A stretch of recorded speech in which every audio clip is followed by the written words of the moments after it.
Is anyone undateable? This is Liz Powell from Sex Positive Psych. This is Cathy Vartuli from the Intimacy Dojo. And we had someone write in and say, I'm undateable. Meanwhile, a fat slob hires an obviously gorgeous escort to be with him at some bar. And it was a female identified person that wrote it in and was feeling very rejected and like, how come no one will date me? And it's such a hard place to be. It is. There's so much pain and hurt behind that question. I personally believe that no one is like blanket statement undateable. Everyone is dateable. But you might not be in a space right now where dating is going to be successful for you. Yes. I think that, so for instance, I'm divorced, right? And in the several months after my ex and I split, I tried to do a lot of dating, but I was not really capable of dating, right? If we're using a medical metaphor, I was bleeding out and I was trying to put Band-Aids on someone else, right? It doesn't work. If you're in a space where you're having so much hurt and pain that you can't move out of that, you may not be in a space where you're ready to start dating yet. Yeah. I didn't date for 14 years because I thought no one would date someone who's bigger. It turns out that it's not. It was so much more about my own internal shame. And there's certainly people that don't prefer to date bigger people. That's fine. But I wasn't even putting myself out there because I was afraid of the rejection. I was afraid of being hurt. And I was so afraid of offending somebody else by asking them. And when I got past some of the shame and started putting myself out there, I put at the top of my Cupid profile that I'm a bigger woman. You know, if you don't want to date someone who's bigger, don't message me. I started getting date after date. People are like, wow, you're like, I like how you're okay with who you are. And there are good days and bad days, just like every human being. But it was more the shame, the toxic shame, and the self-disgust that I felt that was keeping most people away, as opposed to the actual weight, which I thought was the culprit. I was blaming the wrong thing. There are people of all sizes who find love. There are people of all different facial structures, all different races who find love. Heights, ages. It can be more challenging in certain groups than others, but everyone is dateable. Again, as long as you're in a space where you're confident and solid and healthy enough to date. Yeah. So I think it's more about, if you feel undateable, ask yourself what it is that you feel undateable about. And then for me, it was asking what's underneath of that. Yeah. Because a lot of times we'll blame, oh, I have a pimple or I'm big. And I did a PSA with Buck Angel about, I was in my bra and I was like talking about bigger people being sexual. And I had a really great friend who's, she's model pretty. Like, men stop in the street, turn around, walk after her, give her their phone numbers. And she's like, oh my God, I would never do that. I have a little cellulite right here. And I'm like, oh my God. And so there was shame there too. So it doesn't matter what our size is, we can have shame. We tend to blame something, like if I'm bald or if I'm too hairy or whatever it is. We blame the thing that we're too skinny, too fat, too whatever, as opposed to looking at the real fears and shames and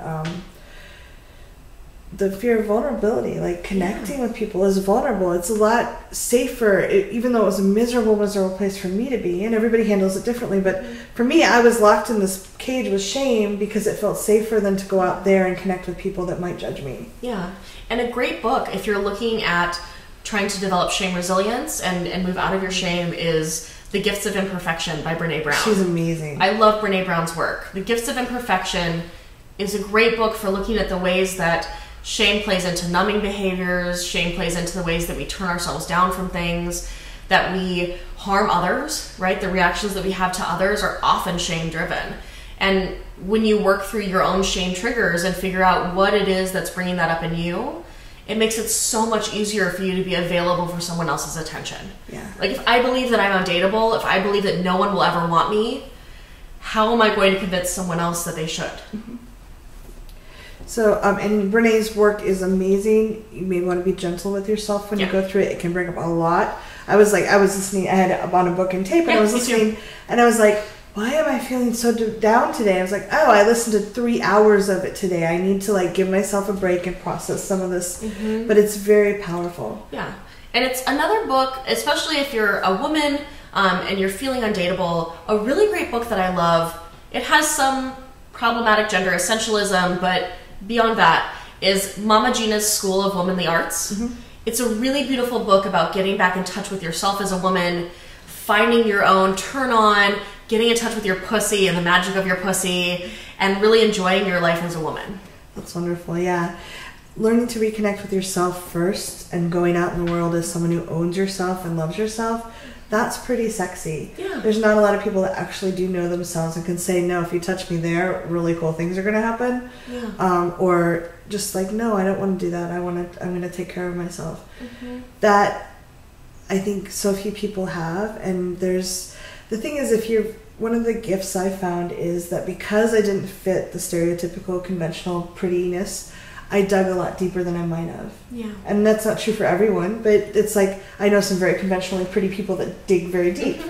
But for myself, I think if I'd been coasting along, I would have been content enough that I wouldn't have really examined who I was. So if you can use this as an opportunity to go deeper into yourself and really know yourself and walk through the world as a powerful adult, that's sexy, no matter what your shape, size, whatever. And the last thing I would say is, especially in our culture, we focus a lot on romantic relationships as like the best, most important relationships. Build your friendships, build your community, find love other places. Sometimes it's hard to love ourselves until we see ourselves reflected in someone else.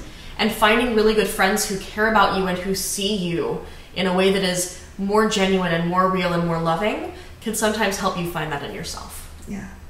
We hope this helped. We'd love to know what you think. Do you think anyone is actually undateable? Comments below. Congratulations on taking this time for yourself and learning these things. If you'd like to follow more of this, you can subscribe to my channel here. Social media is up here, and there's more videos of this type here. See you soon.